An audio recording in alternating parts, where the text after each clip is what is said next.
Before this video gets underway, want to give my condolences to the family and loved ones of Kurt Ridley. He is a former Vancouver Canucks goaltender who also played with the Rangers, the Leafs, and the Brandon Wheat Kings in junior hockey, who passed away earlier at the age of 70. He was known for his iconic goaltending masks and was one of the very first Vancouver Canucks full-time NHL starting goalies as he suited up for the team in the 70s.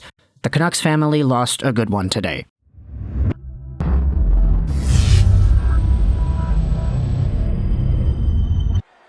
Lego, why do you have to be so negative, man? I'll tell you why we're being negative over here. Because the Vancouver Canucks have had 0 positive cases the past 2 days. That's right, baby. It's all negative right now. And that's a good thing. So, we're talking about the Vancouver Canucks here because there have been so many small pieces of news and rumor talk floating around that I think that because the Canucks are my favorite team, and because we know that there is a buzz around this fan base at the moment, let's try to compile everything that we have seen the past few days into one little video here, because these stories on their own wouldn't really be big enough, I guess, to make into an entire video commentary about, so why not take the smaller topics, put them into one video, therefore we can go over and do a few things. So, starting off with the negative news of the day. Yes, negative news! Bruce Boudreau had himself a media press conference after the Canucks practice today, their first practice in a long time, and he came out with the news and said that no Canuck has tested positive, everybody tested negative in the past 2 days. So, if everything goes according to plan, because of course the plan is for people to keep on testing negative, the Canucks who practiced today will practice again tomorrow, and then we'll see where they go from there.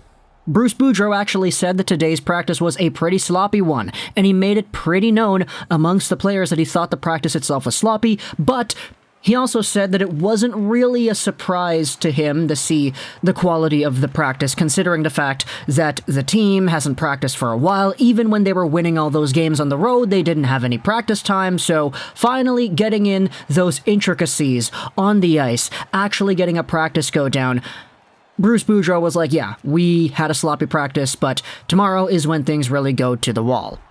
The Canucks games against the San Jose Sharks and the Anaheim Ducks have been postponed, so we'll see what happens with those games, as well as the Toronto and Arizona game. I was actually really excited to see that Arizona game. I wanted to see Louis Eriksson make his return to Vancouver, man. I wanted to see the video tribute that they would have put together for 5 years of Louis Eriksson. And of course, seeing OEL and Garland play off against their old team as well is definitely a fun thing too.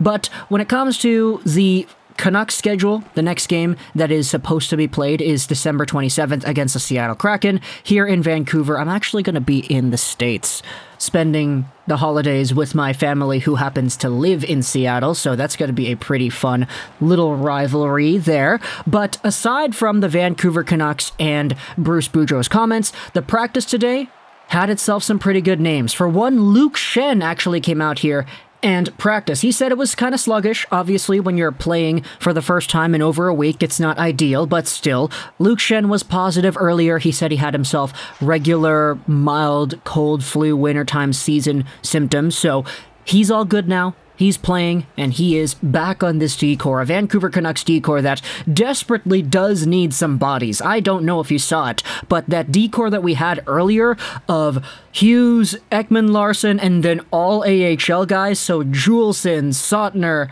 Matty Bowie, and Kyle Burrows, yeah, that looks like a terrible D-core. I'm so sorry to all those guys, but having Luke Schenn back, it's one positive step in the right direction, or excuse me, a negative step, because he is testing negative now.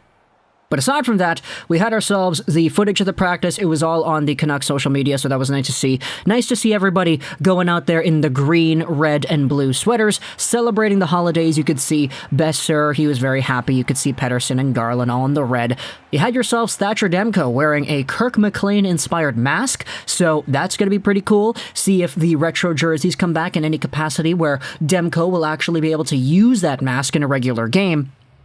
But then we get to the other rumors about the Vancouver Canucks. In particular, their search for their next executives. The big rumor that everybody has been talking about when it comes to a potential candidate for the assistant GM for the Vancouver Canucks is Jennifer Botterill. Now, you might recognize Jen. She was on Hockey Night in Canada for the past few seasons, and she is usually there on the main panel with Elliotte Friedman, David Amber, and other people sometimes too. It really depends on who's in the building that day. They swap around a lot, but Jen Botterill has been one of the main contributors to the panel. Not to mention also we had ourselves Angela Ruggiero and Jana Hefford, whose names were mentioned too. This was Patrick Johnston going out there labeling this on Twitter.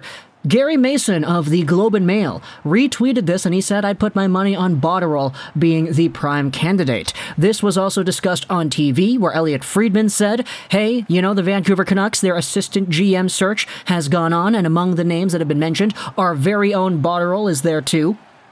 To which Friedman then looked at her and pointed at her and told her to talk about it, and to her credit, she ended up just talking about the other two candidates and not saying anything about herself, which is a very interesting way to go about it. But of course, you know, you have to be respectful in these situations, especially when nothing is set in stone yet. But Jen Botterill is a really interesting name, and I like it a lot. Mostly because, obviously, having her on TV the past few seasons has gotten us, as viewers, very familiar with her and what it is that she brings. She's very articulate, she's smart, she knows the game. She is one of the most decorated women's hockey players of all time. Actually, I shouldn't say that. No, not women's hockey players, just regular hockey players. 3-time Olympic gold medalist, 5-time World Championship gold medalist, the all-time NCAA scorer for women's hockey, and Elliotte Friedman on Donnie and Dolly earlier today said, "Yes, Jennifer Botterill is management material. She is a lot smarter than the idiots that sit around here. She is very positive and a smart person. A number of teams are looking at women for front office jobs." Now, we'll just go out there and nip this argument right here in the bud.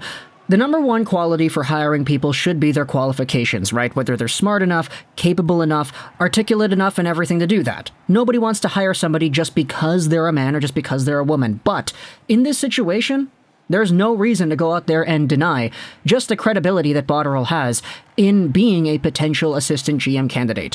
And her website kind of goes over everything here. She is a keynote speaker, a peak performance coach, the CEO and president of 2 companies, is a graduate of Harvard University, and completed her degree with honors. And that is all on top of the body of work that she has done while playing the game. So, yeah, I think I'd say that she's pretty qualified. And besides, you could have more than one assistant GMs out there. It's just that John Weisbrod, being the guy for the Vancouver Canucks the previous few seasons, hasn't really had the best reputation, so I think a lot of Canucks fans might still be going out there thinking about things in a little bit of a negative way, but regardless, there is room for change in the Vancouver Canucks organization, and Jen Botterill being one of the main candidates is a sign in a very positive direction, in my opinion. And it's not even just her either. Dhaliwal said earlier today that the guy he keeps hearing lately that the Vancouver Canucks are really targeting is Chris McFarland out of the Colorado Avalanche system. Now, this is a really, really good one, too. He is the assistant GM of the Avalanche right now, and the reason why people are so hyped up about McFarland is because this is pretty much the guy who has been one of the main contributors alongside of Joe Sakic in drafting, developing, and making trades for the Avalanche. What have the Avalanche done poorly the past few seasons in terms of any one of these 3? Drafting, developing, player acquisitions. Acquisitions as in trades, as in free agency signings. The Avalanche are a pretty good team. They've got a lot of good prospects, and the guys that they trade for usually do really well. When they trade away players like Matt Duchene, for example, you get yourselves hauls, and Joe Sakic and his crew go out there and they put in work. McFarland being the guy who is right there makes me really excited when I hear that the Vancouver Canucks are snooping around and thinking about getting this guy for their team. Because if this guy has been under Sakic for all these years, imagine all the development that he has had as an executive in learning how to make decisions and learning what goes into these decisions and all that. Not to mention the fact that you still have the Sedins here, you still have Stan Smeel here, who has been very outspoken. Rutherford is also going to be there too, and we have seen the rumors going about that he'll still have his say in what goes down, which is honestly pretty okay in my book because he's been so transparent with the media that I wanted to give him the benefit of the doubt. Like, for Jim Benning, there was no benefit of the doubt anymore because he said so much crap to the media that didn't end up happening that he lost that trust pretty quickly. For Rutherford, it's a new slate, and I do love the openness that he has with the media. So right now, the Vancouver Canucks, they're in a pretty exciting place. Not just in terms of the on-ice product in Bruce Boudreau, not just in terms of the players and the team going out there and becoming better, but in terms of the all-around package. Jen Botterill being a candidate here, Chris MacFarland being a target, the Canucks executives going out there and changing face for the better. This is change. Very big change from the Benning, Weissbrod era that we have had. And sure, even though we still lost out on Judd Brackett, who was really good for the Vancouver Canucks, having MacFarland there as a guy who drafted all these late round guys, and you had yourselves Newhook and Cale Makar too. There are a lot of really good players that the Avalanche have gotten. So talk to me in the comments all your thoughts about the Vancouver Canucks and their practice, Bruce Boudreau, Luke Schenn coming back, the players and their jerseys and all. Let me know in the comments all your thoughts about the executives and where the Canucks should go with that. I hope you enjoyed this. Josh Rolson 99, and bye.